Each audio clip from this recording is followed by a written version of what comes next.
Good morning, entrepreneurs and builders. Welcome to the Breaking Business Podcast, where we don't just talk marketing and entrepreneurship, we dissect it, we challenge it, we extract those golden nuggets that you can actually use every single day. Business is in your blood, and I'm here to make it boil.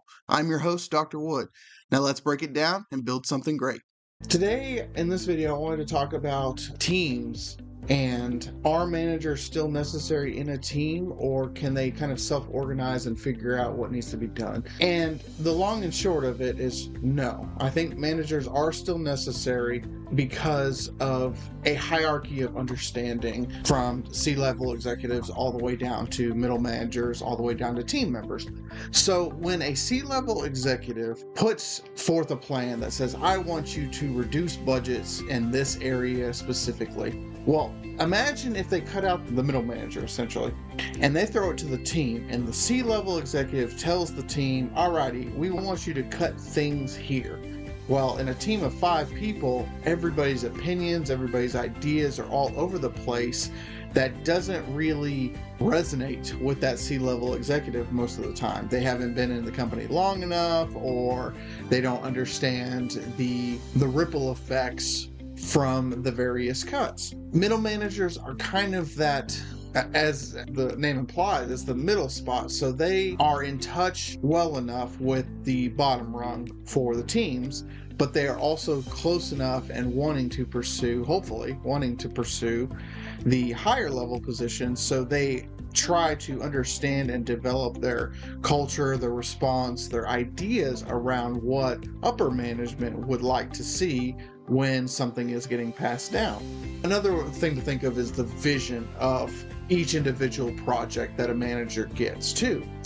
When everybody has all these ideas, this myriad of ideas, and this overall process that each individual would like to take in the team for a single vision, well, then you're going to have group collaboration arguments. You're going to have an increase in time. You're not going to fully understand how to bridge the gap to where the C-level executives would be able to sign off on your project. There's also, I think, due to the rise in overwork culture, or quiet quitting, the disparity between salaries and then commissions, salaries and bonuses.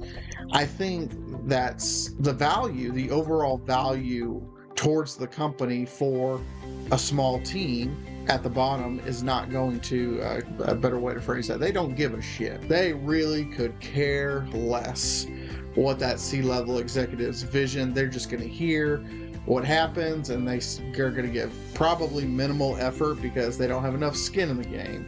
At least with the middle manager, there is some skin in the game. Now, that's a double-edged sword as well. Managers, there's the element of leadership that needs to go into a manager that some middle managers could not do. They micromanage their team, so team members quit. They have so much turnover. And then even after they're able to get a team in place, they don't know how to, improve upon skills or focus on certain skills. Specialization in trade is the concept that I'm pulling from when discussing this, because when you have a team member that is good at, let's say, design work, and you, as a manager, poorly assess their skills and put them over into a finance position in the team where it's like, I want you to manage and budget and do all this. Well, that doesn't resonate with what they're good at or what they're passionate about or what they even care about to any sense, because you've put them in a position of a handicap in their own team when they could have easily communicated to you, hey, I'm a designer, could you put me in a design? And then the manager, you'll have managers that decide, nah, I'm going to put you where I think you should be, instead of where, the, collaboration between leadership and the team members. If you don't have any collaboration and you just have a boss-slave mentality in your organization, then that's not going to help anything. Self-organizing also is pretty difficult. Even from a young age, there's always this hierarchy that develops to where it's almost like a manager and team relationship anyway. So the film Lord of the Flies is a very good example of this, and in to summarize the film itself, you have a group of kids that are on an island and are trying to develop society. Subconsciously, they're developing society. And there is the group of people who are quote unquote the alphas that come out in that group and end up being the bad boss. Essentially, if we were to compare it to this question right here, they become the bad boss. And there's chaos. Nothing gets done. There's infighting. That situation does still apply to today's corporate world, just in a different way. It's more of a subterfuge or subtle system where managers will use passive-aggressive methods to control, or will lack understanding for each individual in their team if they're out for themselves because they care more about the promotion. And it's just this weird dance between all these individuals to, in their mind, survive. Survival is getting that paycheck. Survival is getting through the next day and not getting fired, and being able to, hopefully contribute to that organization that you're a part of. So coming back to the primary question, are managers still necessary, or can teams self-organize?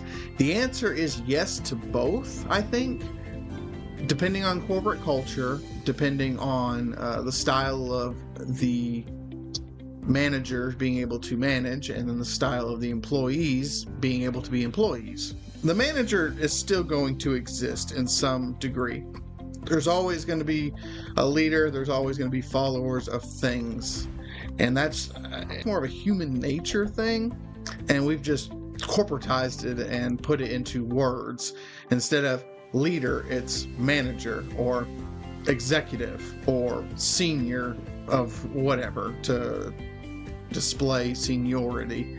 And instead of team, and instead of slaves, or what's another word? Instead of sheep, or any other term for the lowest level in an organization. Intern or volunteer, or what are some other trying to think of what other than intern. God, being called an intern is actually worse than being called a volunteer to me, because at least a volunteer, I know that I'm trading my time for nothing, whereas an intern is trading their time for the hope that eventually I might get into and might get paid. Oh man, it's just the worst. But yeah, I think that's all I have about that topic. If you like this video, please like, subscribe, share your comments, questions, concerns below. And if you have a differing opinion, please share it. I would love to hear about what your experience is with either good managers or bad managers. Tell me, do you think they're still necessary, and why? And then if you had your own team and you were not leading it as a manager, but leading it as a peer, what would you do differently to keep chaos from coming into that team? Alrighty guys, I'll see you in the next video. Bye.